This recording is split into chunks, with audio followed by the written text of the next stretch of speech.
The chair now recognizes a gentlewoman from Texas, Ms. Garcia, for 5 minutes. Thank you, Mr. Speaker.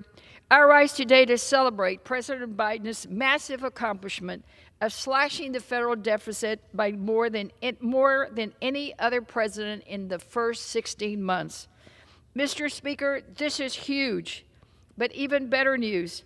Biden is on track to double down on building a better America for generations to come. This year's deficit is on track to fall by $1.7 trillion, which is the single largest one-year reduction in American history.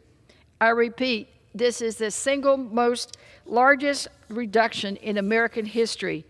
In contrast, the Trump administration increased the federal budget deficit every single year in office. It went up.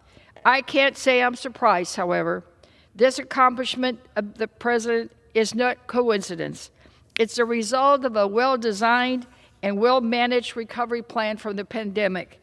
It's a result of President Biden and Congress's passing key legislation like the Historical American Rescue Plan, which got people back to work, kids back in school, and families healthy again.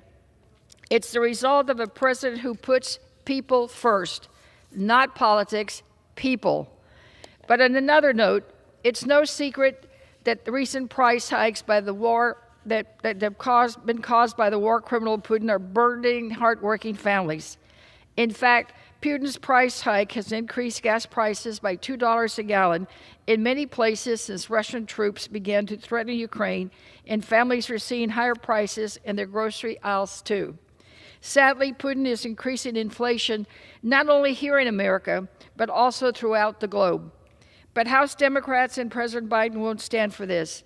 My colleagues and I are working side by side with the president to lower costs for working people at the gas pump, at the grocery store, and across the shelves. That's why House Democrats passed critical bills like the Lower Food and Fuel Cost Act, Ocean Shipping Reform Act, Consumer Fuel Price Gouging Prevention Act.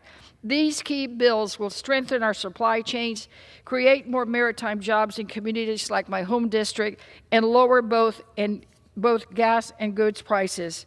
And just yesterday, Mr. Speaker, the president announced that he is in favor of taking a pause of 3 months on the federal gas tax. He's challenged Congress to pass that, to put a pause on the gasoline federal tax for 3 months. Now, our tax is 18 cents. That would be 18 cents per gallon every time someone fills up.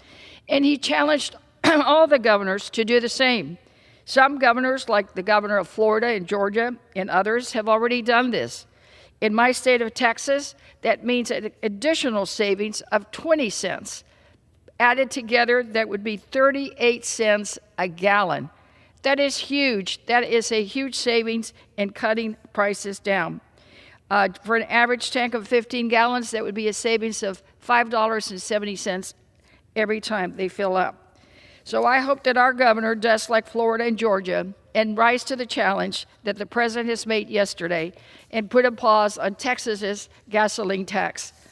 So House Democrats are taking strong steps. We're joining hands with the president to make sure that we lower raising prices caused by Putin's cruel war in Ukraine. And I call on all my Republican colleagues across the aisle to join us. Most Republicans voted against all those bills that I just mentioned. It is time to act. Enough is enough.